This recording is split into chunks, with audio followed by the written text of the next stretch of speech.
Hi friends, എല്ലാവർക്കും പുതിയൊരു വീഡിയോയിലേക്ക് സ്വാഗതം.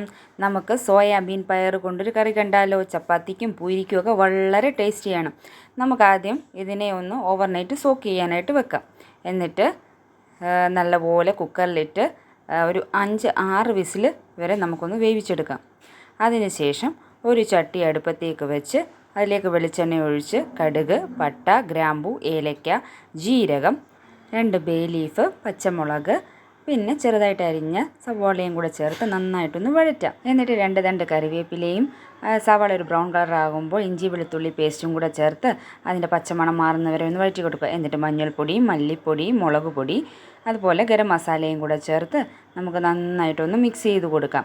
ആ പൊടികളുടെ പച്ചമണം മാറുന്നത് വരെ നന്നായിട്ട് മിക്സ് ചെയ്തതിന് ശേഷം നമുക്കതിലേക്ക് തക്കാളിയും കൂടെ ചേർത്ത് കൊടുക്കാം. തക്കാളി മിക്സിയുടെ ജാറിലിട്ടൊന്ന് ക്രഷ് ചെയ്തെടുത്തതാണ്. തക്കാളിയുടെ പച്ചമണമൊക്കെ മാറി എണ്ണയൊക്കെ ഒന്ന് തെളിഞ്ഞ് വരുന്ന സമയം വരെ നമുക്കൊന്ന് വഴറ്റി കൊടുക്കാം.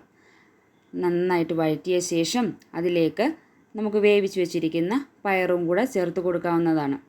പയർ വേവിച്ച സമയത്ത് അല്പം ഉപ്പ് ചേർത്താണ് വേവിച്ചെടുത്തിരിക്കുന്നത്.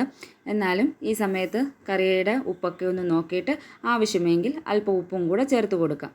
എന്നിട്ട് ഗ്രേവിക്ക് ആവശ്യമായ വെള്ളവും കൂടെ ചേർത്ത് കൊടുത്ത് നന്നായിട്ടൊന്ന് തിളപ്പിച്ചെടുക്കാം. ഇത് ചപ്പാത്തിയുടെയും പൂരിക്കും ഒപ്പമൊക്കെ വളരെ ടേസ്റ്റി ആയിട്ടുള്ളൊരു കറിയാണ്. ഇതെല്ലാവരും ഒന്ന് ട്രൈ ചെയ്ത് നോക്കണം. ഇഷ്ടമായെങ്കിൽ ലൈക്കും ഷെയറും സബ്സ്ക്രൈബും ചെയ്ത് സപ്പോർട്ട് ചെയ്യാൻ മറക്കല്ലേ. താങ്ക്